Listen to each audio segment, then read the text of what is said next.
안녕하세요. 통합과학 온라인 수업 시작하도록 하겠습니다.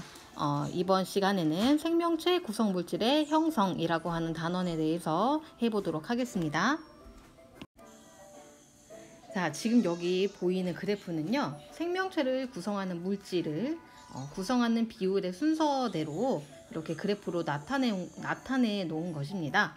자, 여기 제일 많은 비율을 70%라고 하는 가장 많은 비율을 차지하고 있는 원소가 무엇일까요?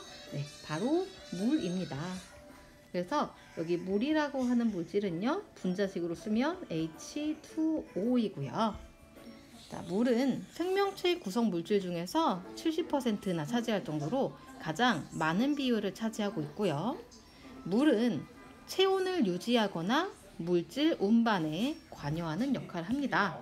이때 체온을 유지하는 기능은요, 물의 비열이 크다라고 하는 성질 때문에 체온을 유지할 수 있습니다. 물은요, 비열이 커서요, 온도 변화가 크지 않습니다. 그래서 우리 체온을 일정하게 유지시켜주는 큰 역할을 하고 있고요. 당연히 우리 혈액을 구성하는 성분이라서 여러 가지 물질들을 운반하는 기능을 합니다. 자, 생명체를 구성하는 물질 중에 두 번째로 많은 18%를 차지하는 물질은 바로 무엇이냐면 단백질입니다. 여기 표에다 단백질을 쓰시면 되고요. 자, 단백질은 생명체를 구성하는 물질입니다. 물을 제외하고요. 가장 많은 비율을 차지하고 있는 그런 물질이고, 우리 몸에서 에너지원으로 쓰이기도 합니다. 1g당 약 4kcal의 에너지를 내는 에너지원이기도 하고요. 단백질은 우리 몸을 구성하고 있기 때문에 우리 몸의 여러 가지 기능에 작용을 되게 많이 하는데요. 단백질의 기능에 대해서는 뒤에서 한 번 더 언급하도록 하겠습니다. 자, 생명체를 구성하는 물질 중에 물과 단백질 말고요, 이제 그 다음 많은 비율을 차지하는 게 바로 지질이라고 하는 물질인데요. 우리가 지방으로 많이 알고 있는 그런 물질입니다. 자, 여기 세 번째 빈칸에 지질을 쓰면 되는데요. 지질은 크게 세 가지 종류가 있어요. 우리가 잘 알고 있는 중성지방, 우리가 지방으로 알고 있는 게 바로 지질의 한 종류인 중성지방이고요. 또 세포막을 구성하고 있는 인지질이라고 하는 물질도 지질의 한 종류고, 그 다음에 남성 호르몬, 여성 호르몬을 구성하는 스테로이드라고 하는 것도 지질의 한 종류입니다.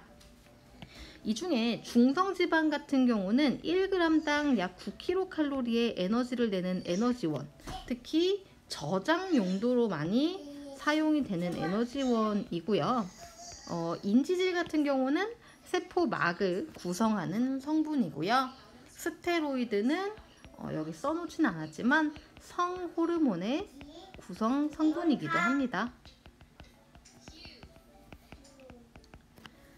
자, 그 다음에 이 생명체를 구성하는 물질 중에서 우리가 많이 들어봤지만 여기 그래프에 나오지 않는 물질들이 있어요. 그 물질은 바로 탄수화물인데요.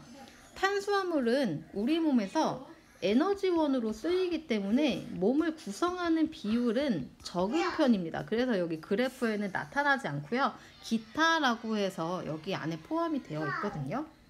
탄수화물은 우리 몸에서 주요 에너지원으로 사용되는 물질입니다. 1g당 4kcal의 에너지를 내는 물질이고요. 탄수화물의 종류로는 가장 기본적인 형태로 포도당이 있고요. 또 녹말, 글리코젠, 셀룰로스 같은 것들이 있습니다. 자, 생명체를 구성하는 물질 중에서 또 하나 언급하지 않은 게 있는데요. 여기 1.5%를 차지하고 있는 핵산이라는 물질입니다. 자, 핵산은요, 핵 속에서 발견된 산성 물질이라고 하는 그런 기원으로 이름이 붙여졌는데요.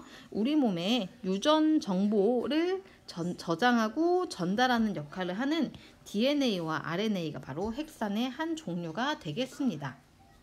자, 여기 탄수화물, 단백질, 지질, 핵산이라고 하는 이 네 가지 물질들은요, 어떤 원소로 구성되어 있는지 살펴보면 공통적으로 탄소로 구성이 되어 있습니다. 그래서 탄소로 구성이 되어 있는 이 물질들을 탄소화합물이라고 묶어서 얘기하고요. 탄소화합물이란 탄소가 수소, 산소, 질소 등 다른 원소들과 공유결합해서 이루어진 화합물을 얘기합니다. 생명체를 이루는 이런 탄소 화합물을 다른 말로 유기물이라고도 얘기를 합니다. 그래서 생명체를 구성하는 물질은 가장 많은 비율을 차지하고 있는 게 물이고요. 또 다른 표현으로 단백질이라고도 얘기하지만 단백질을 포함한 이 탄소 화합물, 유기물들을 다 같이 합쳐서 생명체는 유기물로 구성되어 있다. 그 다음에 생명체는 물과 유기물, 그리고 소량의 무기물로 구성되어 있다. 이렇게 표현하기도 합니다. 자, 이렇게 생명체를 구성하는 물질들은요, 고분자 화합물입니다. 이 고분자 화합물들의 특징은 뭐냐면 기본 단위가 되는 작은 분자의 물질들이 여러 개가 결합을 해서 생겨나는 특징이 있습니다. 그래서 고분자 화합물을 구성하는 기본 단위가 되는 물질을 단위체라고 얘기하고요. 이 단위체들이 연결되어서 만들어진 물질을 중합체라고 얘기합니다. 그래서 이 중합체들은요, 고분자 화합물에 해당이 됩니다.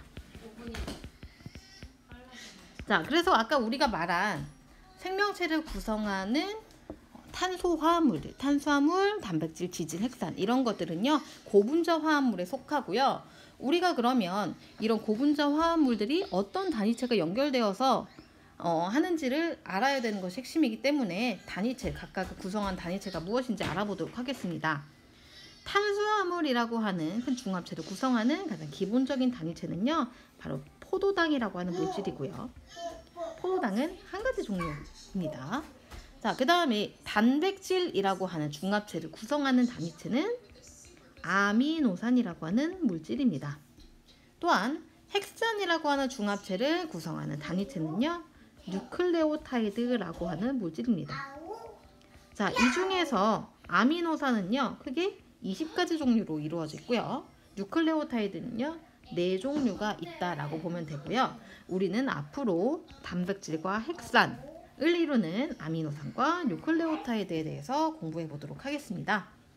자, 오늘은 여기까지 하도록 하고요. 다음 시간에 단백질과 아미노산에 대해서 조금 더 공부해 보도록 하겠습니다. 수고하셨습니다.